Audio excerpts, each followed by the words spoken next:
Let's do an update on the bike. It's almost 3 years since I have it. I ride it on a regular basis through the year. I did make some changes, and I think they're worth talking about a little bit. I'll make this video in English, one more in Russian for Russian-speaking audience as well. So I'm not going to talk too much about what's okay with the bike. If there's not been changed, if there's no issue with that, I'm just going to skip it. It's an update. Major idea is that I am more happy with the bike right now. Just a quick run. I've swapped the rear shock, and I've swapped the bottom bracket. So those are the major changes. I did have an issue with the rear wheel. I did have an issue with the front wheel. Everything else is pretty much okay, but let's talk in more details what's going on with the bike. If you didn't see the previous video, it's okay to watch the full one. If not, that's a quick recap. I built this bike out of Chinese carbon frame, Chinese carbon wheels, same maker or same whatever brand, Airwolf. Ordered them on eBay. I did go with relatively cheap or inexpensive suspension, X-Fusion fork and shock. Had to swap out the shock for rock shock. Most of the other components are also Chinese. It did kind of stick together relatively well. I didn't save on transmission and the brakes. It's a Shimano XT 1x11 non-boost transmission and XT brakes with 180 rotors, which I purchased not off eBay or AliExpress. I bought them on here in American market. So idea of the bike is to have a trail bike. It's not cross country. I don't race. It's trail bike for comfortable trail riding here in New England. I'm in Boston area. This is the forest. Sun will be out, and then there might be a few drops of rain. You may hear a thunder a little bit further out. This is the forest. I'm literally in the middle of the forest somewhere by Western Wayland town line. This is where I ride. So 120 travel in the rear, 130 travel in the front is just what I need. I don't need more travel for the bike. So now let's talk about the updates. Let's go front to the rear.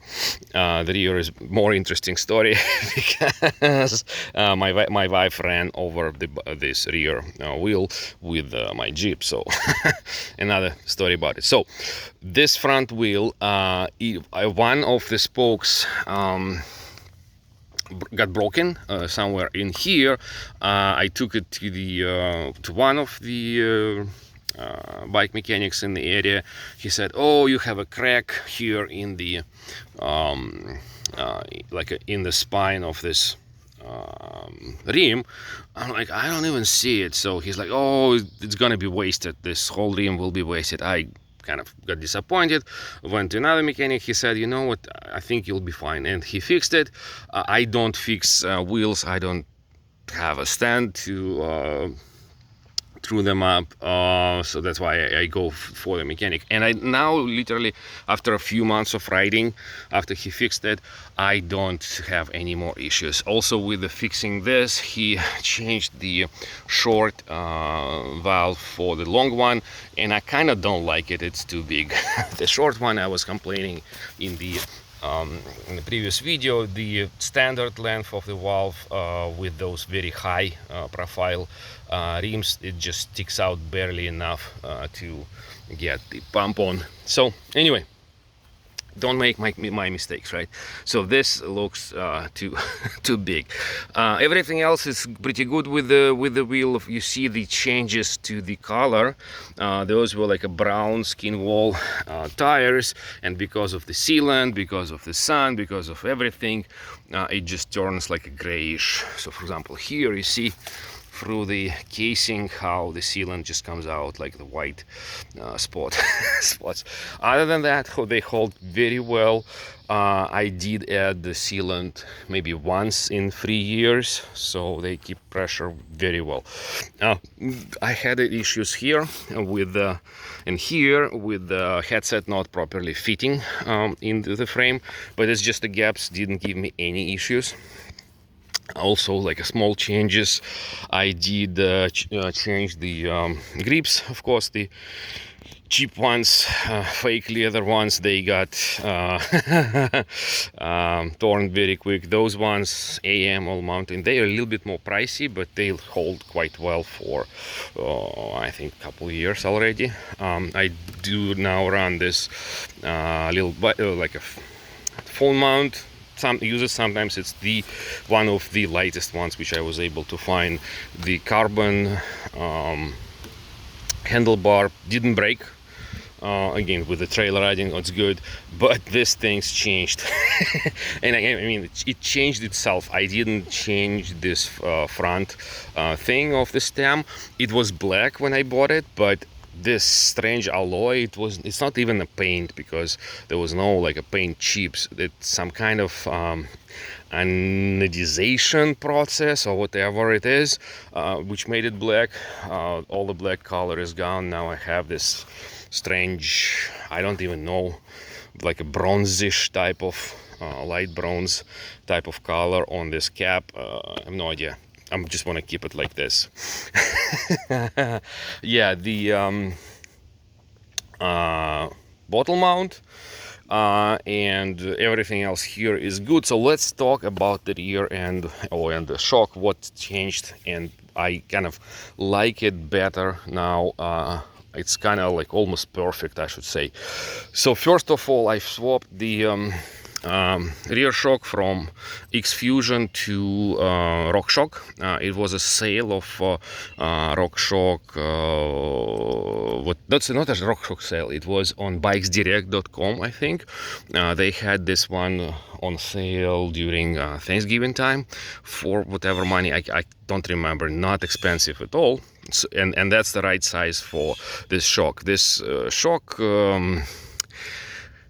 for this frame, it's something like outdated type of standard that's only used mostly, I think, in Chinese built frames nowadays, aluminum or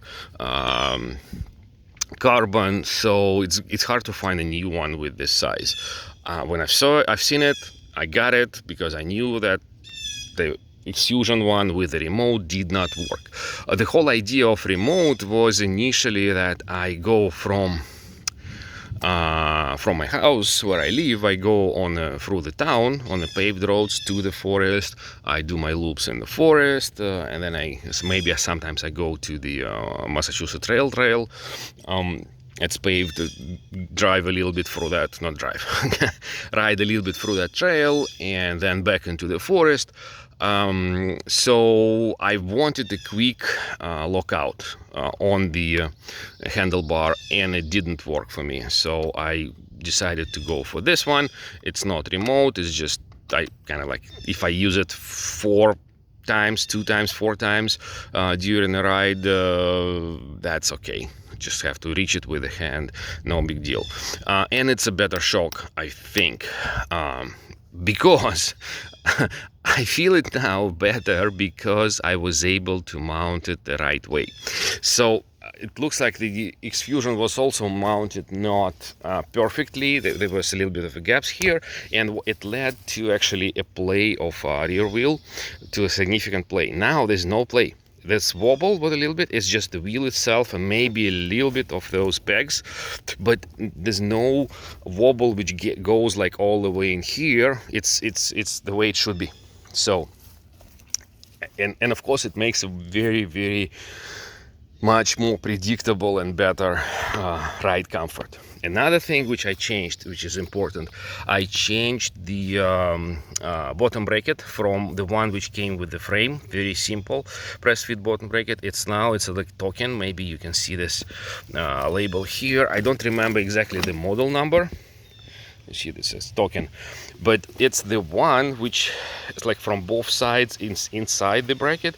It screws in one side to another, so it's much more stiffer and stable construction now. And I think this also adds to the overall feel and stiffness of the bike. Plus, it removes all the squeaking and rattling and so on. So I like the way the bike handles right now so much better. It is the way I want it. And of course, I got rid of the line to the remote, and there's less banging sound inside the frame with all of those lines. So yeah, I like the way bike handles right now way better. So let's talk a little bit more about rear things. So yes, as I said, my wife ran over this bike, this wheel, with my Jeep Wrangler. So luckily not over the whole frame, just this thing happened. And so this was broken, the chain was broken. You will see that there's some kind of like a scratches here. That's where the rim met the asphalt, and there's a little bit of a tear here on the through the asphalt on the tire. But other than that, it survived. I am happy it survived because I just bought those metal legs or whatever it's called for the cages for the derailleur. I didn't have to change the derailleur, just open this up, replace those metal things. I put a new chain, brand new chain.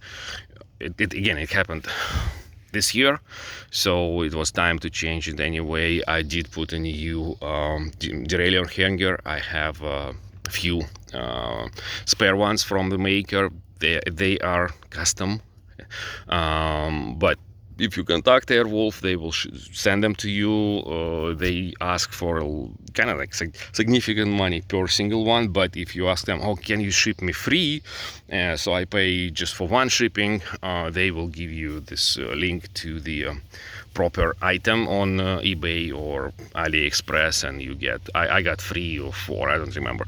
I got few because I already replaced it 2 times. So I got a few of those derailleur hangers always as a spare ones. And again, if you go for this kind of frame, you better take a spares which are only available through the maker. So beware, my advice. Other than that, everything is kind of like the same. Pedals are still good. Yes, I did upgrade the chain ring from 32 to 34. Just wanted to be a little bit faster. You know, so for the style of riding which I'm doing, it's trail riding in the forest. Sometimes it's more difficult trails than this. Sometimes it's not even all mountain, no. So 32 was a little slow, especially on the easy trails, so I decided to go for a little bit bigger front chain ring, and again, I'm a little bit more happy with this right now. And by the way, if you see those rocks were put here by Indians many years ago. So those are like lines of those rocks which go really far. It's not the divider of a town lines. It's not a divider of the farms. It used to be a farmlands, of course, here a few hundred years ago. Those rocks predate white people in this area, so that's kind of like interesting thing to know. So yes, here we are. Issues. I need to talk about issues with the frame, with everything. So I got rid of the squeaking, I got rid of the rear wheel wobble, I got rid of some of the cable banging, but would I recommend the frame with a better shock like this? I still don't know, because what you're getting is, first of all, you're getting different quality screws here and there, and you see those ones which I got with the frame, those ones are rusting. So this is still something I want to do. I want to replace some of them with the better ones which would not rust. the quality of the bearings and all the joints things here is, you see it's kind of like a rough here, and also those screws, those bolts, they were falling off few times on me. So right now when I did replace the shock, I did better job. I opened most of them. I did Loctite on them. I tightened them to the proper torque or whatever. This one actually fell off when I was riding a couple years ago, and I was lucky I didn't crash myself. So now it is holding a little bit better. I check them from time to time so they don't go loose, but again, they are holding better now. That's something to expect with a Chinese frame and something to be aware of. Another thing which happened is, you see, this is the crack. This is the crack in this specific rocker arm. When did this appear? I don't know. Maybe it appeared as my wife ran over the bike here, so somehow the force went up through this to here. I don't know, maybe that's when the crack happened. But I'm looking at this crack for few months already. I keep riding the bike. It doesn't go anywhere. It doesn't grow. So I keep riding it so far. Plus the force comes like this way, so it's like a pushing towards the crack. And I'll zoom in a little bit on this. So like force goes like this, maybe like even like this. So I don't it's kind of like a pushing on the crack. It's not pulling it off. So I'm okay. All right, whatever. So I would need to keep my eye on this thing.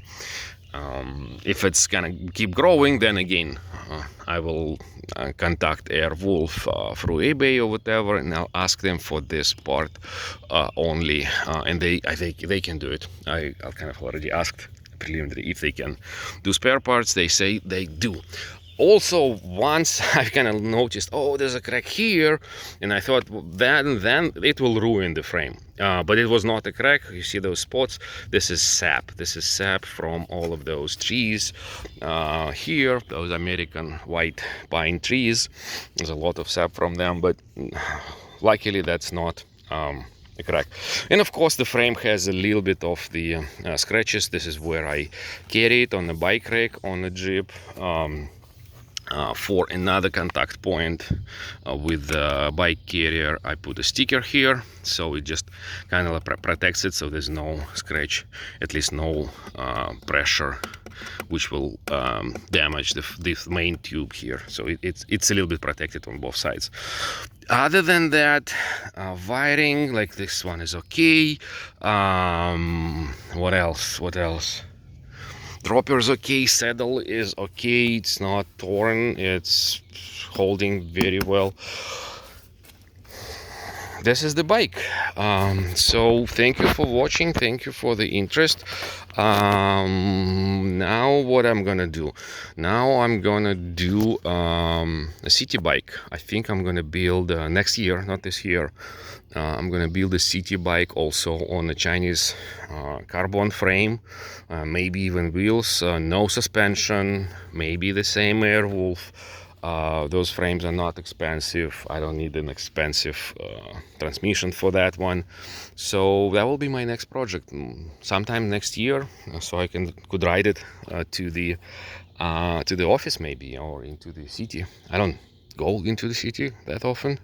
I prefer to go to the forest, but who knows, maybe it will be more fun. Other than that, ask me questions if you have something of interest for you. I will try to answer. Again, bike is way much better, way better than it was from a previous video. I like it. There's only maybe like 95%. I'm 95% happy with this so far. Get rid of a rattle of those lines, swap a few bolts, rusty bolts maybe, for better ones, and that would be it. Nothing else would come to my mind in terms of what would I want to change again on this bike. I'll keep watch on the wheels. I will keep watching on the tires. Tires run great, hold very well. Other than that, again, nothing bad. Still about 12 kilos, I should say. Didn't change much of that. That weight didn't add much weight myself. All right, bye. Thanks.